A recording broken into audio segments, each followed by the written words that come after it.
예, 오늘부터 이제 성경에 관련된 주제를 가지고 몇 주 동안 하려고 하는데요.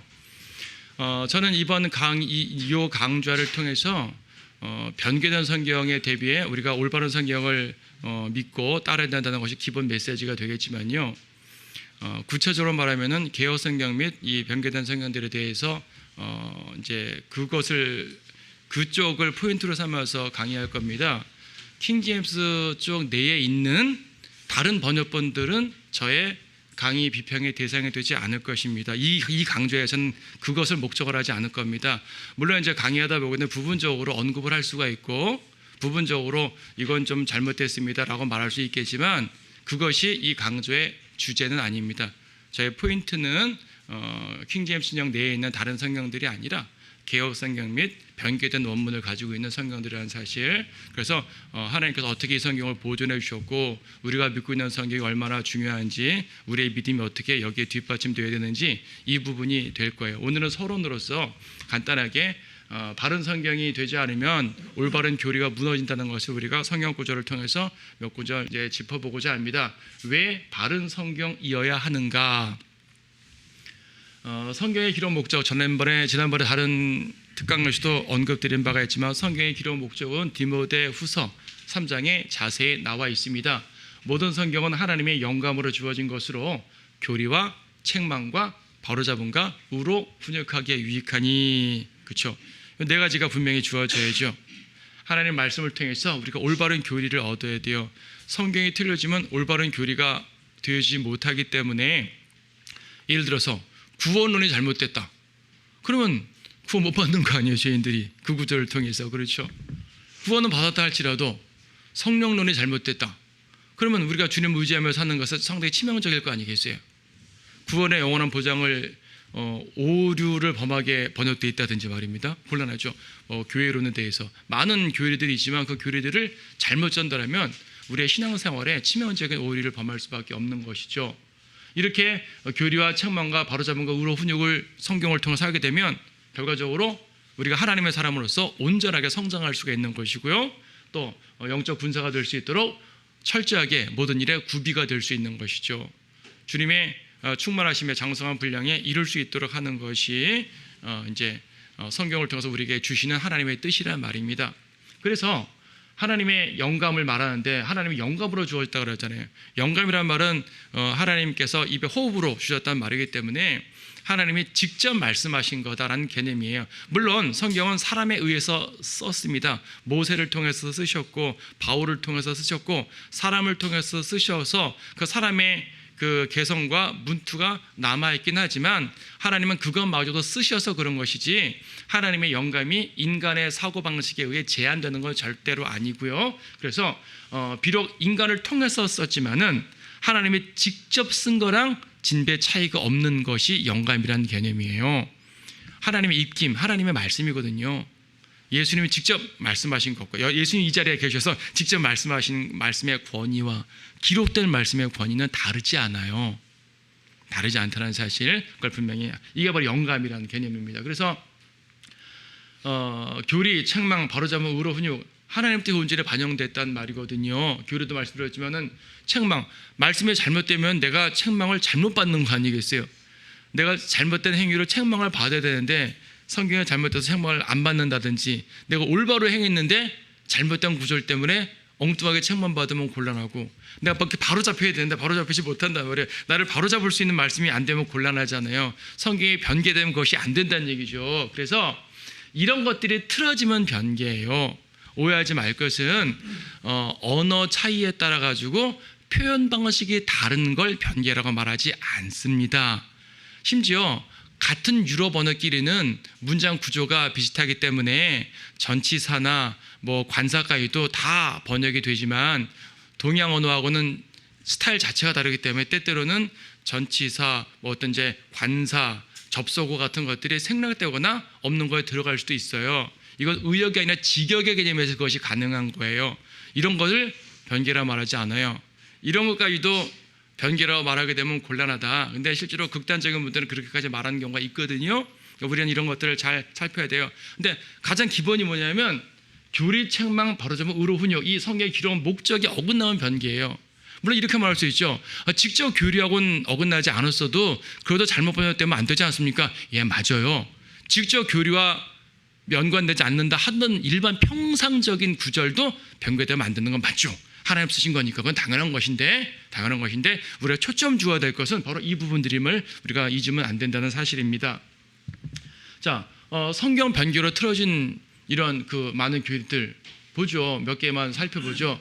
요한일서 5장 7절에서 우리 한국경제성경에서는 이는 하늘에서 증거하신 이가 세 분이시니 아버지와 말씀과 성령이시여 이 세 분은 하나이시라. 개역 개정판에서는 증언하는 이가 셋이니라고 딱 끊어버렸죠. 이게 뭐냐면은 증거하신 이가 셋이니, 근데 하늘에서, 그러니까 7절은 하늘에서 증거하시는 이가 나오고 8절에서 땅에서 증거하시는 이가 나오잖아요. 근데 이것을 이제 개역 성경에서는 둘을 짬뽕시켜서 하늘과 땅을 빼버리고 그냥 증거하신 이가 셋이니 하면서 8절 내용으로 연결시켜 버리는 거예요. 그래서 이 8절 내용에서 한 부분을 가져다가 7절로 꾸고는 거고, 이게 개역 한글판, 이건 개정판이고, 개역 한글판에서는 6절의 끄트머리를 7절로 집어넣었어요. 성령은 진리이기 때문이라 6절의 끄트머리를 7절로 집어넣고 7절 자체는 삭제해버린 거죠. 물론 8절에서 땅에서이란 말도 빼버리고요. 이게 개역성경의 문제가 아니라 원문 자체가, 제가 이제 관련된 헬레어 원문들을 뭐 비잔틴 원문, 표준 원문도 판마다 다르게 있고요. 네스르 원문, 웨스코트 월트 원문, 신의 사본 여러 사본들이 있는데 비교해 보게 되면 변개된 계열 쪽에서 전부 다 저렇게 되어 있어요. 되게 짧아요. 그리고 보존된 계열은 전부 다 저기 있는 거예요. 이거 원문에서 뚜렷이 차이 나거든요. 이런 걸 보고 사람들은, 이제 저쪽 편에 있는 사람들은 이거는 킹제임스가 틀린 거고 개혁성에 맞는 거라고 말해요. 자기네 원문이 옳다는 걸 주장을 계속 하는 거죠. 자, 이 원문의 부분에 대해서도 우리가 다음에 또 그 부분을 다룰 수 있을 거예요. 오늘은 간단하게 성경이 틀어지게 되면 교리적으로 문제가 생긴다는 것을 간단하게 넘어갑니다. 서론적으로. 삼위일체 교리가 손상된 거죠. 그래서 어떤 사람은 정말 삼위일체 자체를 믿지 않잖아요. 이단들도 그렇고. 최근에 킹제임스 주장하는 몇몇 소수의 사람들이 삼위일체는 카톨릭 교리다 하고 부정하는 그러한 글들을 보았는데 그건 정말 말도 안 되는 것이고요. 이건 제가 이단 교리 할 때, 카톨릭 할 때 아마 설명드린 바가 있죠.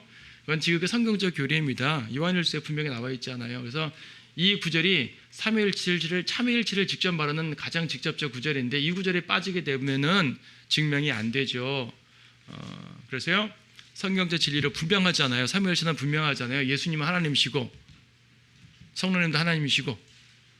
그러니까 이 구절이 없는 개혁성경 보면서도 삼위일체를 믿는다고 고백하는 사람들이 일반 교회에 꽤 많이 있는데, 그분들은 이 분명한 구절이 없으니까 이런 다른 구절들을 가지고 설명을 해요.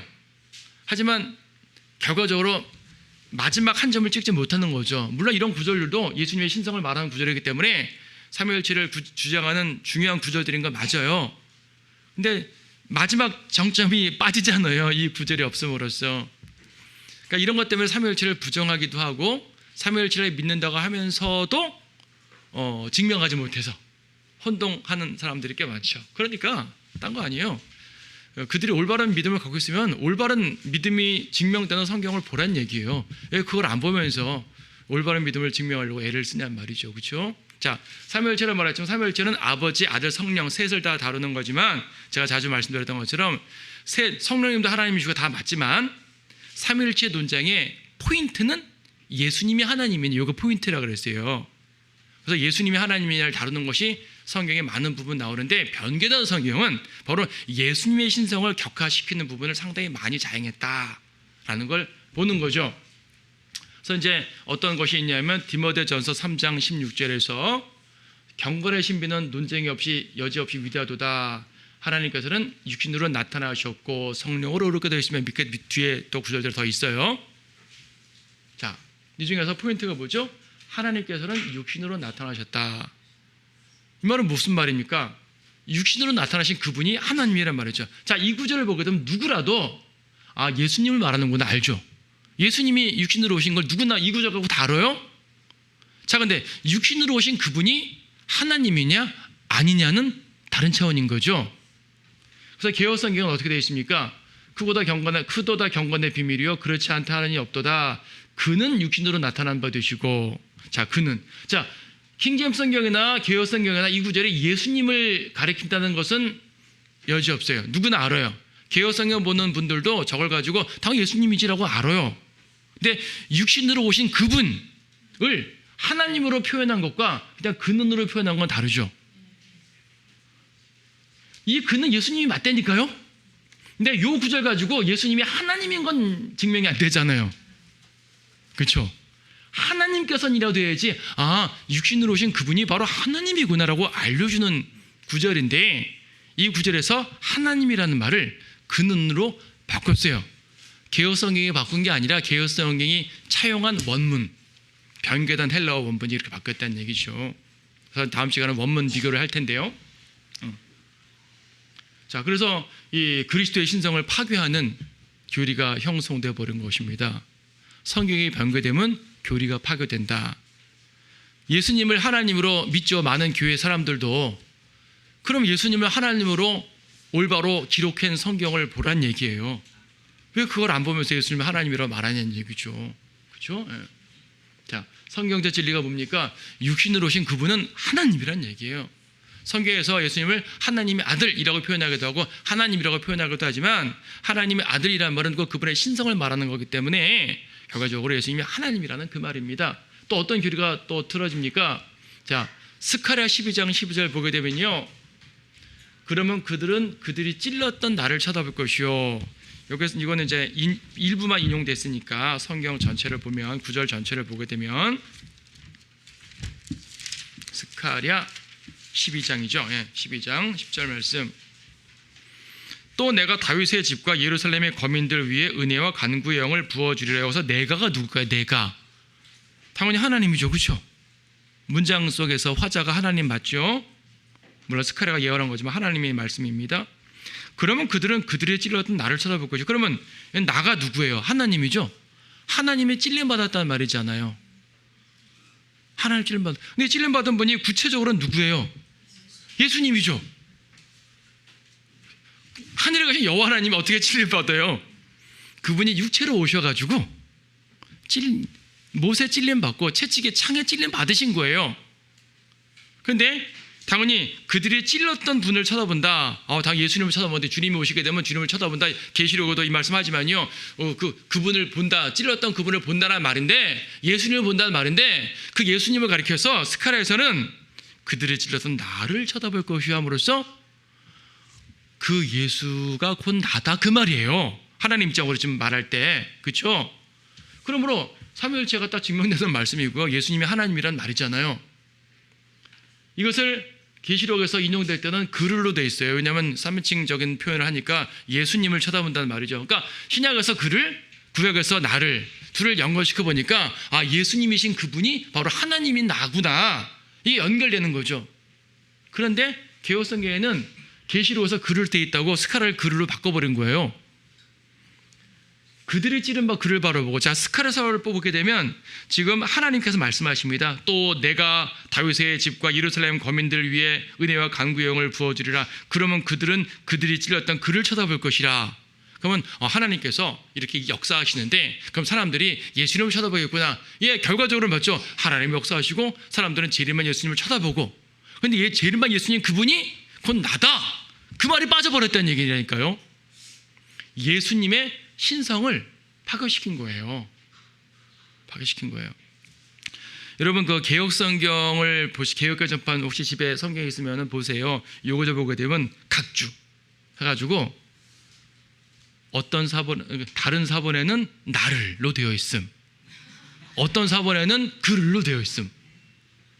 그래서 이 다른 사본에 나를로 되어 있다는 얘기는 개역성경 이 편집자들도 많은 사본들이 나를로 되어 있는 걸 아는 거예요. 근데 어떤 사본은 그를로 되어 있음.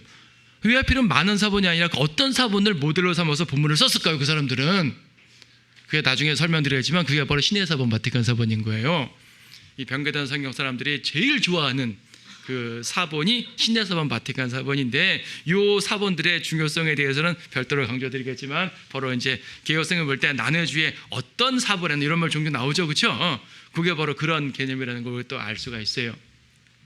어쨌든 이것도 역시 그리스도의 신성을 파괴하는 그 변개입니다. 성경적 진리가 뭡니까? 말씀드렸듯이 하나님께서 찔리셨다 그래요. 찔리신 예수님은 곧 하나님이란 말이죠. 그렇죠?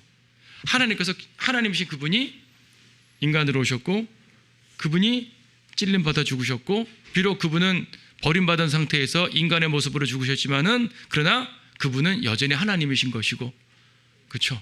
하나님의 능력으로 부활하신 것이고, 그리고 모든 사람 앞에 여전히 하나님으로 제시가 되는 것이고, 우리는 그분을 하나님으로 섬기고 계신 것이고, 그러니까 하나님이신 그분이 나를 위해 죽으셨다는 것이고, 그래서 우리가 구원받은 건 인간 예수의 피로 구원받은 것이 아니라 하나님의 피로 구원받은 것이고, 인간의 피가 어떻게 내 죄를 씻어요? 하나님의 피니까 내 죄를 씻는 거죠. 그렇죠? 그래서 그 부분이 중요한 부분이다 알 수 있는 것이고요. 자, 또 어떤 변개가 있습니까? 이것도 역시 이제 피 얘기 나왔으니까 골로새서 1장 14절인데, 그 안에서 우리가 그의 보혈을 통하여 구속, 곧 죄들의 용서를 받았느니라 라고 되어 있죠. 핵심이 뭡니까? 그의 보혈을 통하여 구속된 겁니다. 구속이란 것은 그의 보혈을 통해서요. 자, 개역개정이 어떻게 되어 있죠? 그 안에서 우리가 속량, 곧 죄사함을 받았도다. 예전 개역 한글판에서는 구속이라고 표현되는데, 구속을 개역 개정판에서 신약에서의 구속을 다 속량으로 바꿨더라고요. 신약 성경에 개역 개정은 구속이란 말이 없어요. 구약엔 구속이 나와 있어요. 그래서 이제 이분들은 구속과 속량을 구약적, 신약적 개념으로 구분하는 것 같은데 의미 없죠. 단어 뜻 자체는 구속과 속량은 같은 개념이에요. 단어 뜻 자체는 같은 개념이라서 저는 구속이냐 속량이냐를 따지려는 것이 아니라 왜 보혈이 빠졌냐 이걸 따지려는 거죠. 이게 핵심이죠. 이게 핵심, 그렇죠? 보혈의 공로를 손상시키는 변개입니다. 그러니까 개혁성을 쓰는 사람들 보게 되면 뭐 스토리가 똑같고 일반적인 말이 똑같고 메시지가 비슷하니까 뭐 개혁성이 봐도 큰 문제 없어요 라고 말하지만, 여러분도 과거에 이렇게 보셨을 거 아니겠어요? 하나하나 따지고 보게 되면 엄청난 변개거든요. 그냥 넘어갈 수 있는 건 사실은 아니에요. 내가 이렇게 좋게 말하지만 사실은 엄청 커다란 분노를 가지고 말하는 거거든요. 사실은 엄청난 변개예요. 정말 그러면 안 되는 거죠. 성경적 진리 구속, 여러분 우리가 이제 이 기독교인들이 구속이라는 말을 잘 쓰는데 성경 표현으로 쓰는데, 우리가 구속하게 되면 일반인하고는 좀 개념이 다르죠. 한자가 다르죠. 보통 일반적으로 세상에서 구속했다 그러면 이제 쇠고란 창을 구속했다 그러는 거니까 한자가 달라요. 한자가. 자, 여기 성경에서 말하는 구속은 구원하는 그 구자, 구원하는 구자고, 속하는 것은 이제 속량하는 속이니까 속전, 왜 누군가를 사기 위해서 돈을 지불하고 사는 거, 이런 개념의 속이란 말이기 때문에 이 구속하고는 차원이 다르죠. 예. 그래서 값을 치르고 그분의 소유로 삼는 게 구속입니다. 소유로 삼았다는 게 중요한 거예요. 그래서 구약을 보게 되면은 값을 치르는 걸 떠나가지고 오히려 이제 힘으로, 주님의 능력으로, 권능으로 뺏어오는 경우도 물론 있어요. 이집트에서 구속할 때 그렇게 하셨죠. 근데 기본적으로는 특히 신약에서는 값을 치르고 사셨단 말이 강조되는데, 이 값이 바로 보혈이 그 값이죠. 온 우주에서 가장 비싼 값이에요. 그래서 우리가 우리의 행위로 구원받지 못한다는 말은 어차피 우리가 갚아봤자 우리가 하는 행위가 값어치 있는 게 아니기 때문이에요. 내가 물질을 드린다, 시간을 드린다, 뭐 한다 해도 이것이 나를 구속할 수 있는 가치가 안 되는 거죠. 왜 예수님께서 1만 달란트 비유를 하셨겠냐고요. 1만 달란트는 도저히 그 종이 갚을 수 있는 돈이 아니에요. 어차피 네가 못 갚지. 그러니까 이 값에 상응하는 값을 내가 지불해 줄게. 그게 뭡니까? 내 피야, 내 죽음이야, 하나님의 죽음이야, 하나님의 피야. 그렇죠? 하나님의 피 이외에는 어떤 것으로도 값을 치울 수가 없는 것입니다. 그래서 보혈이라는 엄청난 중요한 값인데, 구속의 속량 값인데, 그거를 빼버리면 곤란하잖아요. 근데요, 이렇게 말하면 개혁성경 보는 사람들이 이상하다, 우리도 그의 피를 통하여라는 말을 알고 있는데 라고 말할 거예요. 왜냐하면 에베소서에는 나와 있기 때문이에요. 똑같은 구절이 에베소서 1장 7절과 골로새서 1장 14절 나오는데, 뭐 피와 보혈은 같은 말이니까, 에베소서에서는, 개역성경에서 에베소서에서는 그의 피로 말미암아 속량을 받았다고 말하고 있어요. 근데 골로새서에서는 뺐죠. 우리는 둘 다 있는 거고, 에베소 골로새서 둘 다 그의 보혈을 통하여가 있는 것이고, 개역성경은 하나는 빼고 하나는 있는 거죠. 이렇게 말하니까 사람들이 그래, 하나는 없어도 하나 있으니까 교리는 손상되지 않네, 이렇게 말해버리는 거예요. 안 되죠. 이렇게 말하는 그들의 또 근거가 있어요. 그 근거들 나중에 하나하나 찾아볼 거예요. 안 됩니다. 이렇게 하면 안 됩니다. 하나님께서 강조해 놓은 것을 빼버리면 안 되는 거죠. 자, 또 어떤 것이 있습니까? 베드로전서, 이번엔 이제 구원과 연관된 내용인데, 갓난아기들로서 순수한 말씀의 젖을 사모하라. 이는 너희가 그것으로 인하여 자라게 하람이라. 갓난아기들은 젖을 먹고 자라야죠. 근데 말씀의 젖이에요. 순수한 젖이에요. 변개된 젖은 안 된다는 얘기고, 순수한 말씀의 젖이어야 된다는 얘기죠. 자라요. 양식을 먹고 자라는 거죠. 하나님의 말씀은 양식이잖아요. 말씀을 음식으로 비유를 하니까 이걸 먹고 자랍니다. 여러분도 말씀을 계속 읽고 묵상하면서 자라고 있는 거잖아요. 구원을 받고 구원받은 이후에 자라죠. 아기가 태어난 다음에 자라죠. 자란 다음에 태어납니까? 그렇죠. 태어나서 자라는, 아기는 태어나서 자라는 거예요. 이 사람들은 엉뚱하게 번역을 했잖아요. 갓난아기들 같이 순전하고 신령한 젖을 사모하라. 자, 신령한 젖, 이거를 말하자는 게 아닙니다. 이는 그로 말미암아 너희를 구원에 이르도록 자라게 하려 함이라. 구원에 이르도록 자란다. 자라서 구원받는 게 아니라 그러니까 구원을 받고 자라는 것이 아니라 어느 정도 자라나면 구원을 받는다. 이건 우리가 지난 다른 시간에도 이 구절 다루어서 말씀드린 적이 있어요. 구원의 몇 단계를 말하면서 이제 구원 거듭나고 의롭게 되고, 그 다음에 뭐가 되고, 성화되고 영화되고, 그 다음에 구원이다, 이렇게 보통 많이 말한다 그러는데 그건 잘못된 거라고. 이 구절 때문에 그런 말이, 이론이 나온 거예요. 이 구절 때문에 잘못된 교리가 나온 거죠. 실제로 장로교 목사님들 중에서도 구원을 말할 때 단번 구원이 아니라 구원의 단계를 말하면서 이러한 과정을 거쳐서 구원이 완성된다라고 말하는 목사들이 꽤 많은데, 그분들이 그런 말을 하기 위해서는 꼭 이 구절을 인용합니다. 이 구절이 이렇게 변개되지 않았으면 그들은 그렇게 말할 근거가 없어지는 거예요. 그러니까 얼마나 변개가 중요하냐고요. 심각하죠. 수많은 사람들 구원받지 못하게 만들어버렸어요. 물론 개역성경에도 변개되지 않은 구절들이 많이 있기 때문에 개역성경에 변개되지 않은 구절을 통해서 복음적으로 구원받는 분들도 있죠. 없다고 말 못해요. 여러분, 킹제임스 성경 보고 전에 구원받은 분들도 있잖아요. 그렇죠. 그 킹제임스 성경 이후엔 구원 어때라고 말하면 너무 극단적인 거죠. 그러나 개역성경 중에서 구원에 관한 잘못된 구절들을 가지고 엉뚱하게 설교하고 복음 전함으로써 그 사람들 구원의 길을 가로막고 잘못된 지식으로 말미암아 지옥 보내는 경우가 얼마나 많은지 몰라요. 그러니까 위험한 거죠. 행위 구원적 요소가 들어가게 되는 거란 말입니다. 성경적 진리는 자라서 구원받는 게 아니라 믿음으로 단번에 구원받습니다. 구원받은 이후에 자라는 겁니다. 분명합니다. 그래서 이 구원에 이르도록 이 표현이 들어간 것이 얼마나 위험한 첨가인지. 보통은 삭제를 했는데 이 경우는 첨가를 하는 경우죠. 자, 또 뭡니까? 이번에 지옥에 대한 부분이죠. 9장 44절, 46절, 48절 세 구절 동일하게 이 구절에 들어있습니다.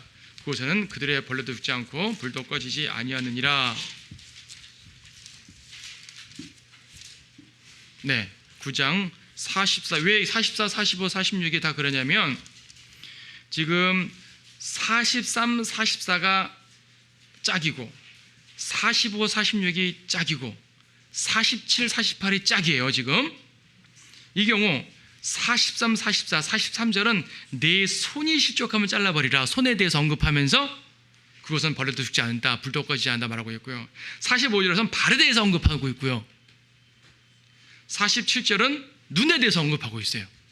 손, 발, 눈 모든 걸 하나씩 예를 들어 말하면서 지옥 가면 안 돼. 지옥에는 그들의 벌레도 죽지 않고 불도 꺼지지 않아. 정말 강력한 경고를 하신 거죠. 근데 개역성경에서는 48절만 놔뒀어요. 이 구절을 44절과 46절은 빼버리고 48절. 여러분 개역성을 보게 되면 44절 없음, 46절 없음. 그렇죠? 48절만 있는 거예요. 그리고 하는 말이 뭐냐면 어차피 있으니까 됐잖아. 그렇죠? 어차피 있으니까 됐잖아 하는 거죠. 교리는 연결되지 않습니까? 라고 말하는 거죠. 지옥에 대한 경고를 약화시킨 거죠. 성경은 교리만이 아니라 책망과 바로잡음과 의로운 흑함이 다 돼야 되잖아요. 지옥에 대한 교리가 남아있다 하더라도 지옥에 대해서 경고를 강력하게 하는 것과 그렇지 않게 하는 것은요, 책망에 대해서 문제가 생기는 것이고 바로잡음에 대해서 문제가 생기는 것이고요, 다양한 문제가 생기는 거죠. 엄청난 변개입니다. 주님이 3번씩 강조하셨는데 자기들이 뭐라고 똑같다고 하나 뺍니까? 자, 성경에서 진리는 뭡니까? 지옥은 마귀들과 죄인들의 영원한 형벌, 불못까지 포함해서 형벌의 장소입니다. 그렇죠? 마귀와 그의 천사들을 위해 예비된 불못인데 인간이 마귀를 따라가니까 같이 가는 거죠. 죄인들이. 그 영원한 불못입니다. 이것을 이제 빼버렸죠. 개역 성경은요, 성경에 킹제임스 성경에 지옥이라면 헬, 지옥이라면 신구가 합쳐서 54번 나오는데 13번만 놔두고 다 빼버렸어요. 구약에는, 개역 성경에 구약엔 지옥이라는 단어가 없어야 해요. 구약에는. 신약에는 13군데 나와요. 반도 안 남은 거죠. 다 빼버리고 그냥 구색만 맞춰 놓은 거예요. 성경의 지옥 자체를 없애버릴 수는 없으니까 그러면 성경 자체가 안 될 거 아니겠어요? 여러분, 사탄이 변개시킬 때 100% 다 변개시키면 사람이 안 볼 거 아니에요. 원래 변개라는 것은 비슷하게 놔두면서 치명적인 걸 빼버려야지, 치명적인 걸 바꿔야지 변개지, 100% 바꾸면 아예 다른 책이 되잖아요. 그래서 항상 유사하게 놔두기 때문에 이제 개역 성경도 성경처럼 보일 수밖에 없죠. 그러니까 구색은 있어야죠. 그러나 강조는 다 빼버립니다. 자, 이사야 14장 무슨 말일까요? 오 아침의 아들 루시퍼야, 내가 어찌 하늘에서 떨어졌느냐. 루시퍼, 마귀 이름이죠. 개역성경, 너 아침의 아들 계명성이요, 어찌 그리 하늘에서 떨어졌으며 라고 말하죠. 루시퍼의 이름을, 그러니까 사탄의 이름이 루시퍼인 거 분명한데 이거를 계명성이라고 바꿔버렸습니다. 자, 사탄의 실체를 감춥니다. 이건 저 사람들이 할 말이 꽤 많아요, 사실은. 왜냐하면 히브리어 원문에 루시퍼란 말 안 나오잖아요. 루시퍼란 말은 라틴어 성경에 있는 말이에요. 그러니까 히브리어로 헬렐이라는 히브리어 단어인데 이 단어를 고대 라틴어 번역본에서 룩스페로라고 번역해요. 왜 룩스를 빛, 왜 이렇게 형광등이 면 룩스다 이런 말 하잖아요. 빛의 단위 룩스. 그래서 이제 룩스페로라는 말을 영어로 받으니까 루시퍼가 된 거예요. 그러니까 루시퍼라는 말은 사탄의 이름이긴 하지만 히브리어 원어에서 나온 말이 아니라 라틴어에서 온 말이거든요. 그 사람들 생각할 때, 아니 번역본을 통해 갖고 온 이름이 어떻게 정말 사탄의 이름이야? 그렇게 말하면 안 돼 하면서 이제 루시퍼가 틀렸다고 말하는 거예요. 개역 성경을 보는 사람들은 킹제임스 성경에 틀렸다고 말하는 거죠. 이 사탄의 이름을요, 헬라어에서 갖고 왔든 히브리어에서 갖고 왔든 영어에서 갖고 왔든 그게 중요한 게 아닙니다. 만약에 그 라틴어에서 갖고 온 루시퍼란 말이 싫으면 그러면 히브리어 원어에서 갖고 와가지고 이 헬레라라고 말해버리라고 차라리. 그럼 되잖아요. 그런데 새벽별로 계명성으로 바꾼 이유는 또 뭐냐는 얘기죠. 이 헬렐이라는 단어에는 이 별이라는 개념 자체가 없어요. 빛을 발하는 자란 말인데 빛을 발하니까 별이라는 개념으로 유추한 것 같거든요. 근데 원어 뜻 자체에 별 자체가 있는 건 아니기 때문에 계명성은 다른 말로 모닝스타, 새벽별이라는 말이기 때문에요. 새벽별로 바꾸면 안 되죠. 루시퍼가 싫으면 헬렐이라고 음역을 하시든지 차라리. 그것도 아니고 엉뚱한 말을 붙여버렸잖아요. 여러분, 그 하나님이라는 단어가, 그렇죠? 데오스라고 되어 있는 그 단어 말, 엘로임, 데오스라는 그 갓이라는 말이에요. 영어에서 처음으로 갓으로 번역할 때 원래 영어에서 기독교가 들어오기 전에 갓이란 개념이 있었어요. 왜냐하면 갑자기 어떤 말로 번역해도 성경을 번역할 때 하나님 어떻게 표현하지? 이방 우상과 다른데 어떻게 표현하지? 표현할 방법이 없잖아요.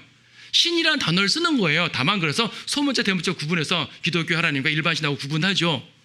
그러니까 원래 쓰던 단어를 차용해가지고 쓰는 거예요. 이게 잘못된 거 아니죠.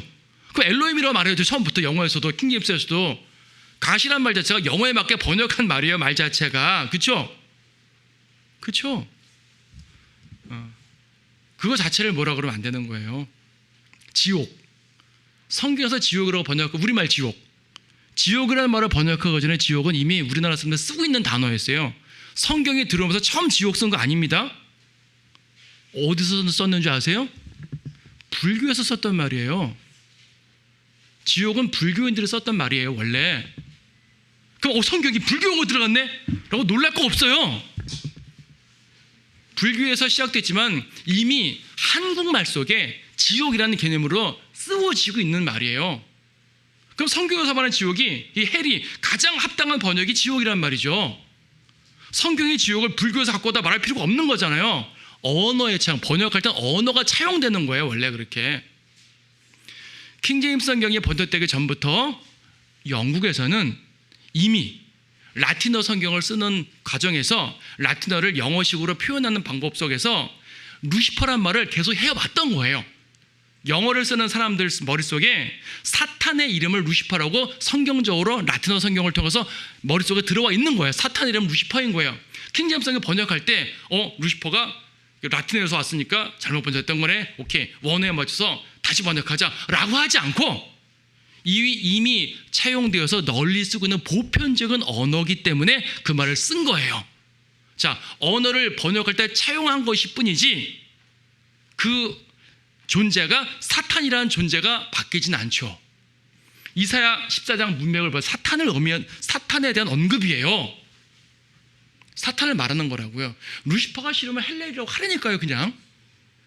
그렇죠. 사탄이란 건 변함이 없죠. 근데 계명성하게 되면 사탄이 아니에요. 계명성을 다른 말로 하면은 새벽별이라고 그랬죠. 한자어 계명성은 우리 순우리 말로 하면 새벽별입니다. 새벽별에 누가 계시록, 그렇죠? 계시록 22장 16절 나 예수는 새벽별이라 그러지 않습니까? 예수님을 새벽별 모닝스타라 그래요. 찬송가 주는 저산 밑에 백화 빛나는 뭐요? 새벽별. 예수님이 새벽별입니다. 사탄한테 예수님의 이름을 집어넣어 버렸어요. 안 되죠. 이건 루시퍼가 헬라어, 히브리어니, 라틴어니 이걸 따지기 전에 사탄에게 예수님의 이름을 넣어버렸다는 것이 엄청난 오류가 되는 거란 말입니다. 자, 논점을 아시겠죠? 뭐가 중요한 건지 아시겠죠? 이렇게 성경이 변개되면 엄청난 오류를 범하게 된다 알 수 있는 겁니다.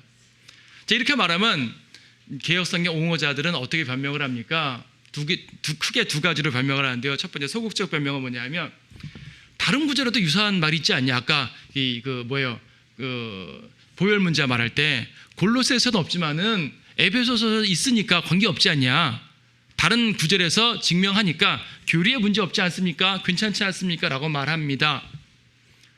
지옥 문제 같은 경우 세 구절 중에 하나는 남겨뒀으니까 되잖아요. 교리는 이상 없지 않아요? 라고 말하는 거죠. 삼위일체 문제 요한일서 5장 7절은 없어도 다른 구절들을 통해 우리는 얼마든지 삼위일체를 증명할 수 있습니다 라고 말하기도 합니다. 근데요, 그렇게 말하면 안 되죠. 하나님께서 강조하신 것을 자기들이 무슨 권리로 약화시켜요. 하나님이 강조했다는 것은 그만큼 그분의 뜻이 강력하다는 말이거든요. 그걸 자기들이 왜 약화시켜요? 안 되죠. 성경은요, 말씀들 하나하나가 영감받은 겁니다. 말씀들. 우리가 크게 이제 단수로 the word 하게 되면 성경 말씀 자체 혹은 예수님 말씀이니까, 그렇죠? 근데 이제 말씀들 words, 그렇죠? 말씀들 하게 되면 성경에 하나하나 그 구체적 말씀들을 말하는 거예요. 뭐 단어 하나하나까지도 의미할 수 있지만 꼭 단어가 아니라 하더라도요, 성경의 구체적인 말씀들 하나하나를 다 말하는 거거든요. 그 모든 영감받은 거예요. 그냥 개념적으로만 전반적으로 영감받은 것이 아니라 구체적으로 하나하나 다 영감받았다는 말이거든요. 그것을 왜 본인들이 빼버리냐고요. 주님께서는 그 영감받은 말씀들을 영원토록 보존하신다고 했는데 본인들이 무슨 권리로 빼버리죠? 안 되는 거잖아요, 그렇죠? 그리고 이렇게 분명한 진리를 가림으로써 이단들이 출몰하는 이제 계기가 되는 겁니다. 그래서 킹제임스를 보면서도 물론 이단이 있지만 많은 이단들은 개혁성경 때문에 나왔어요. 특히 신천지 같은 경우는 개혁성경이 아니면 저런 교리가 나올 수가 없는 거예요. 자, 두 번째 어떻게 변명하냐면 적극적으로 변호하는데 아니다. 킹제임스 성경이 틀린 거고 개혁성경이 옳은 거다.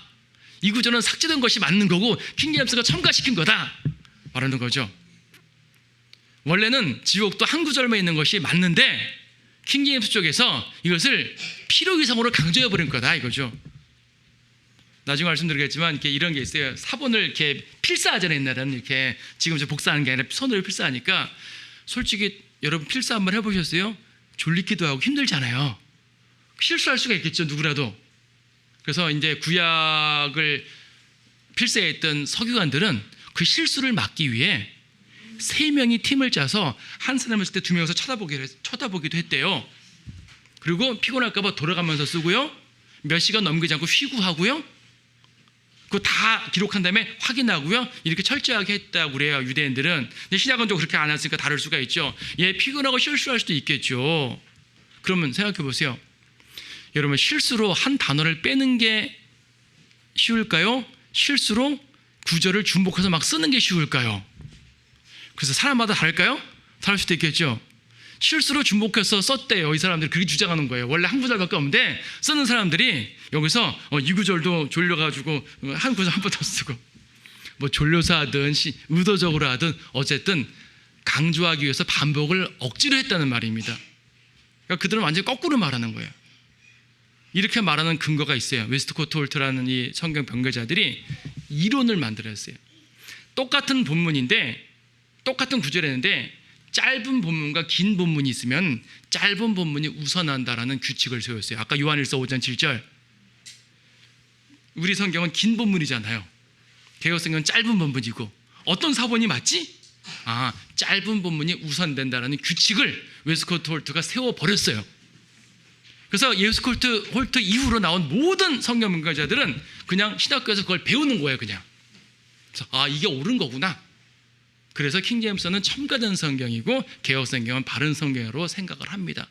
여러분들이 킹제임스 성경 관련돼 가지고 공부를 좀 하고 밖에 나가서 설명을 하는데 잘 모르는 사람들은 끄덕끄덕하겠지만 전도사나 목사 만나서 논쟁하다 보니까 이분들이 100% 거꾸로 알면서 말하는 경우 여러분 당해보셨는지 모르겠어요.